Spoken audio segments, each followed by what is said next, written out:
love music, we all do.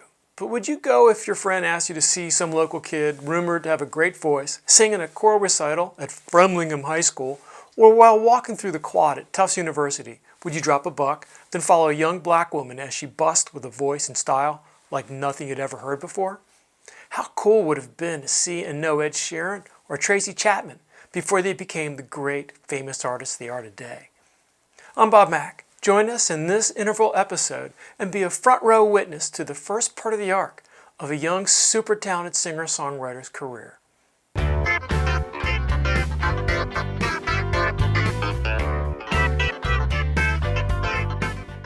Hi, Becca. Welcome to the show. Thank you for having me. Thank you. It's great to have you here. I'm super excited. And the reason why you're here is something of serendipity, luck on our part. Our producer, Lou, was out the other evening and was at one of his favorite live music venues and happened to be there when you were on stage. He was absolutely enthralled, and from the performance, he was texting me and then he called me and said, we need to get this artist into the show. And here you are. Here I am. Which is super cool. Guys. So performing live, you're an indie type of singer-songwriter, play your own instruments. Yeah. Where else have you been performing locally? Yeah. And last night that performance was at Steel City in Phoenixville? Yes, it was Steel City in Phoenixville. So that is one of my more frequent ones. Okay. I do a lot of open mics, Philadelphia Brewing Company down in like Fishtown. Nice. I've been to the gym. I've been to one in DC. I don't remember the name. Forgive me. But yeah, just a bunch of different open mics around the city pretty much. Great. So you're kind of getting used to performing before live audiences? Yeah. How long have you been doing this? A year, exactly, pretty much. Just a year? Just a year. Oh, wow. That's amazing. Still new to this, still figuring it out. Okay. And actually, we kind of know that you have something else on your itinerary, and there's another destination later on. Yeah. Which is really exciting, and we'll share that later on Okay. in the interview. Yeah. Because I thought that was super cool to hear that before we got on set. Yeah. But back to how you ended up getting on stage. Mm-hmm. And even like why you get on stage, Yes. right? You know, it's one of the crazy things you can do. Yeah. You're not originally from Philadelphia? Mm-mm. So I was born and raised in North Carolina. Okay. And we moved to Lewisburg, Pennsylvania, like right before I started high school. All right. And while I was away at college, my parents moved to Philadelphia. So when I came home to work on music stuff, I came back here. You came back and that's how you got your Philadelphia connection. Yes. Very important to the interval. Philadelphia studio, Philadelphia. Right. Right. And how long have you been playing music or being an artist of music? As long as I can remember.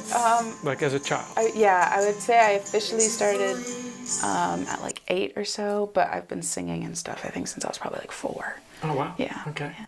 Can you go way back to the Wayback Machine? Can you remember like music you were listening to as a child that kind of caught your imagination, that made you say, oh, I got to hear that song again and again? So my mom was a really big Tim McGraw fan. Okay. So I remember she had like this MP3 player that had a bunch of Tim McGraw on it, but specifically Live Like You Were Dying. I would like steal her little MP3 player and listen to that song on repeat. I thought it was like the best thing I'd ever heard.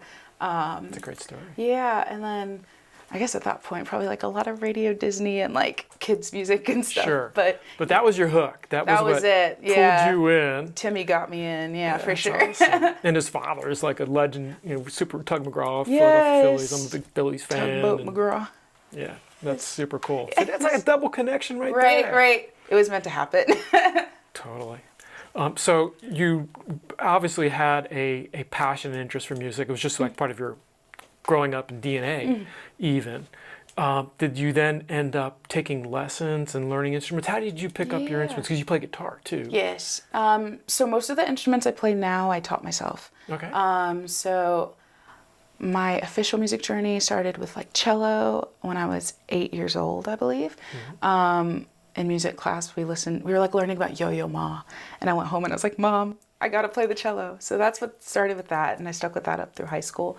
But when I was around like 10 or 12, I started teaching myself guitar. Okay. And then I started slowly adding in like piano, ukulele, mandolin throughout the years. Oh, wow. And I took like a lesson here and there, but I didn't really retain much from those. I guess I started to lose interest when people were like telling me what I had to play. Do you mostly play by ear? Yeah, by ear, looking up chords and stuff. Yeah, just figuring it out as I go, I guess, yeah.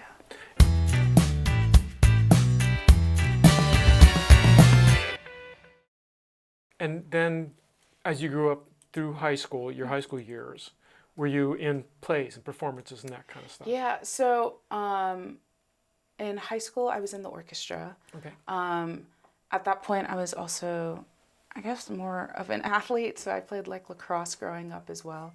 So that was like a big thing for me.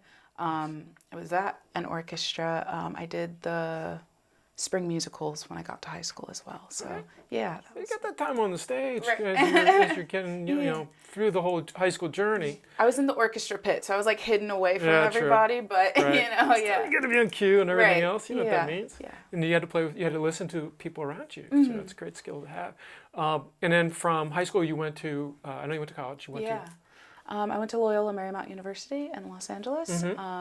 So I was a biology major, pre-med, pre-vet. I had the plan of like med school or vet school. So yeah, I was still kind of making up my mind when I decided to come do this. But, wow. Yeah. So you were on a track for a medical career, which is a profound thing, and that's why you were accepted into that school? Yeah.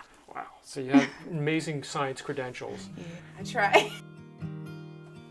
I remember I showed up one day for like the open mic, and I was last on the list.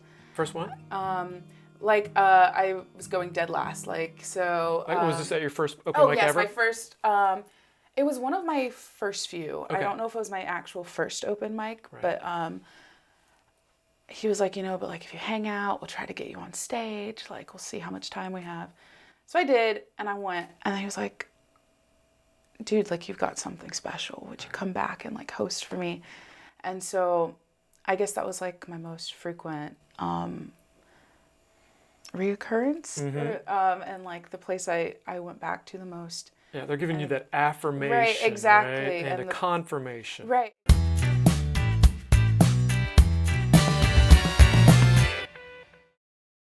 And then also, I think the first time my mom told me, like, oh my God, like, I didn't even really know you could sing. Like, I think this is great because I got to be honest, my mom is like a no frills person. She's not going to like. That's her job. I think if I was really bad, she's like, babe, we have to sit this one out. This one's not for you. You know what I mean?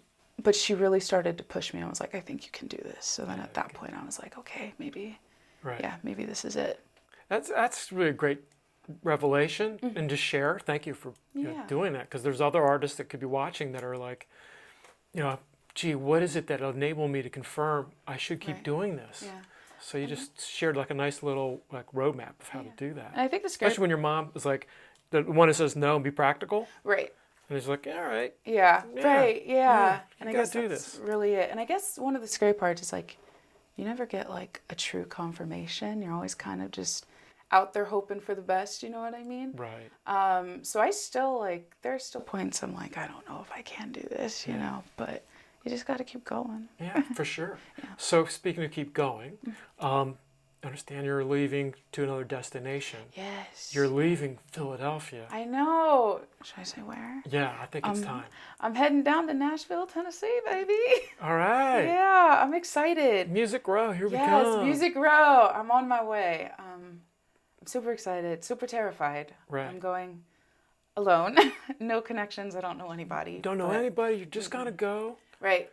All right. I figured like, I think it's time, and if I can do something there, I think I can do it anywhere. You know what I mean? Right. So yeah. Why Nashville? Like, why not keep working Philadelphia and find connections and create a home base rather than go to there?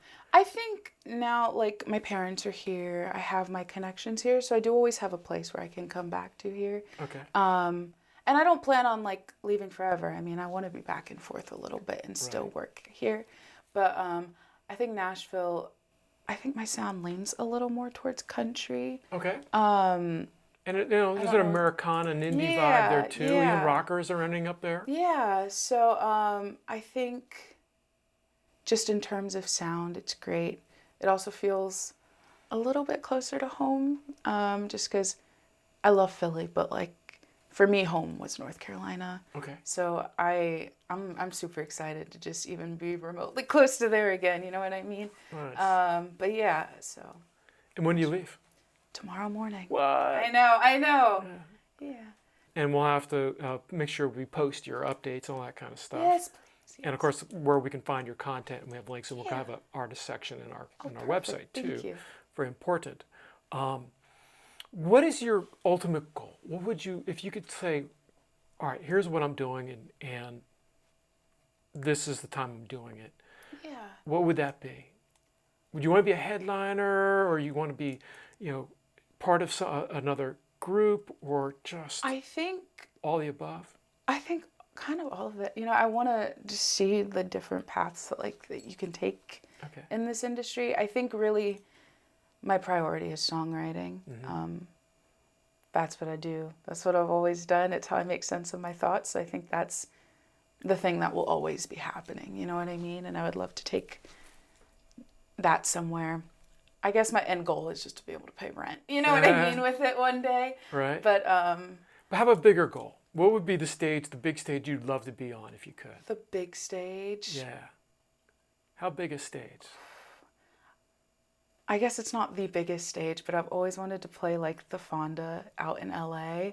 Okay. Some of my first few concerts that I went to on my own as like an adult, like the tickets that I bought, Noah Kahan at the Fonda in 2019. I saw Alec Benjamin there, just like some of my favorite artists ever, So the Fonda, I'd love to play like the Fillmore. Okay. I guess I always have this absurd daydream of like selling out like Nissan Stadium or something. Okay. Like pull like an Ed Sheeran or like a Taylor Swift or something. All right. But I guess Dream big, baby. I know. Yeah. That's like my like if it happens, I'm not gonna complain, you know? Right. But yeah. All I right. think so. Well, may it happen. So thankful that you came out, especially kind of last minute here, Thank you for having and me. share with us your story. Thank you so much for listening. I appreciate it. Yeah, you're going to be successful. We know it. I'm gonna try my best. Well, everybody, check out, remember, Becca Burton. Stay in touch with us, and we'll keep you updated with her progress. You can also see more at your website, which is BeckMusic.com. beckmusic.com. Thanks for watching, everybody. We'll see you next time.